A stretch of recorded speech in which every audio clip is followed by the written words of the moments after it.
मनुष्य जे रहै छथि हुनका दुर्गति का कहियो प्राप्ति नहीं होइ छै।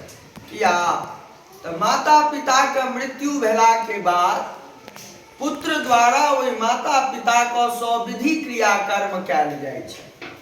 एहि क्रिया कर्म सँ जखन मृत्यु होइया तहन 10 दिन तक हमरा अहाँके 12वां दिन जाकर जखन पुत्र के उतरी टूटे छै तखन जाकर प्रेतक योनि से हमरा अहाँके मुक्ति भेटैया। तावत काल तक हम अहाँ प्रेतक योनि के धारण करी तऽ कहलखिन है जे पुत्र सत्य पात्र रहै छै तो माता पिता के लेल सविधि क्रिया कर्म करै छै।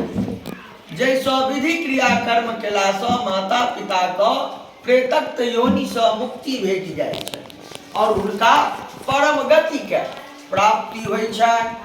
जे पुत्र जन्म निरोधयः स्याद्यति केनो कर्मणा तदा कश्चिदुपायेन पुत्रोत्पत्ति प्रसादये। कहलखिन है कि एहि तरहे हे खगेश्वर ऐसा पहले पुत्र रहित पापी मनुष्य के यातना के वर्णन कयल गेलै है। जे पुत्रवान धार्मिक मनुष्य के कहियो दुर्गति नहीं होइ छै।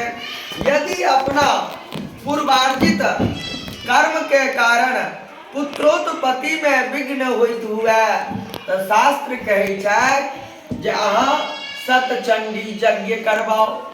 ऐसा अवश्यमेव हुनका पुत्रोत्पत्ति हेतनि। जो ओहू से नहीं होइया तो कहलखिन है जे हरिवंश के कथा सुन।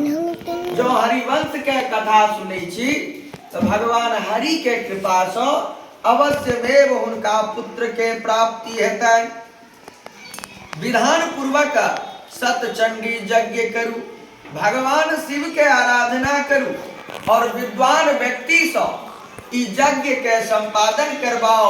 अवश्यमेव हुनका पुत्र के प्राप्ति हेतनि। जे इति वैदेरपि प्रोक्तं पुत्र महात्म्यमुत्तमं तस्मात् पुत्र मुखं दृष्ट्वा मुंचते पैतृकाद्रिनाथ। पितर के कहलखिन है जे पुत्र को जो प्राप्ति भ जाइए तो माता पिता का मृत्यु भेला पर में कोई माता पिता के पुम नामक नरक में नहीं जाय पड़ैया। किया तो पुत्र द्वारा हुनकर सविधि क्रिया कयल जाइ छै। एहि कारण जय माता पिता को सविधि क्रिया कर्म कयल जाइया ओहि माता पिता के पुम नामक नरक में नहीं जाय पड़ैया। स्वयं भगवान ब्रह्मा ओहि पुत्र नाम से कहलखिन है जे एकटा धर्मात्मा पुत्र संपूर्ण कुल को तारि दै छै। पुत्र द्वारा व्यक्ति के लोक के जीत लैया। एकटा पुत्र को देखबनि कि ओ समस्त श्रोता समाज को जीत लै छथिन। किया तो धर्मवान रहै छथिन, ओ धर्मनिष्ठ रहै छथिन, ओ कर्मवान रहै छथिन। तो एकटा धर्मात्मा पुत्र संपूर्ण कुल के तारि दै छै। ई सनातनी श्रुति है। सब कहै छथिन जे फलां के पुत्र जे छै से बड़ा धर्मात्मा छै, देखक पूरा समाज में ओकर नाम बह रहल छै।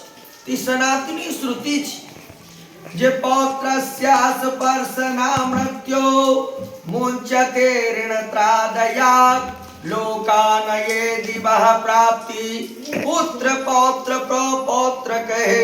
कहलखिन है जे एहि प्रकार पुत्र के उत्तम महात्म्य के कहलखिन है। एहि दुआरे पुत्र का मुख देख के मनुष्य पितृ ऋण से मुक्त भ जाय छै और पौत्र के स्पर्श केला से मनुष्य 3टा ऋण से ऋण होइ छै। कहलखिन केहन केहन ऋण तऽ देव ऋण, ऋषि ऋण और पितृ ऋण। एहि 3टा ऋण से मुक्त भ जाय छै। एहि प्रकार पुत्र पौत्र प्रपौत्र यमलोक के अतिक्रमण करे के कारण स्वर्ग के ओ प्राप्ति कराबै छै। कहलखिन ब्रह्म विवाह विधि से ब्याहल गेल पत्नी से जे उत्पन्न होइ छै तऽ पुत्र हुनका औरस पुत्र कहल जाइए। किया तो जा वर्ण हमरा अहाँ के छी वही वर्ण में विवाह करी छी। जो वही वर्ण द्वारा हमरा अहाँ के पुत्र के प्राप्ति होइया तो वो औरस पुत्र कहलाई छै। वही पुत्र द्वारा जो माता पिता के स्वविधि क्रिया कर्म कैल जाइया तो वही माता पिता के परम गति के प्राप्ति होइया।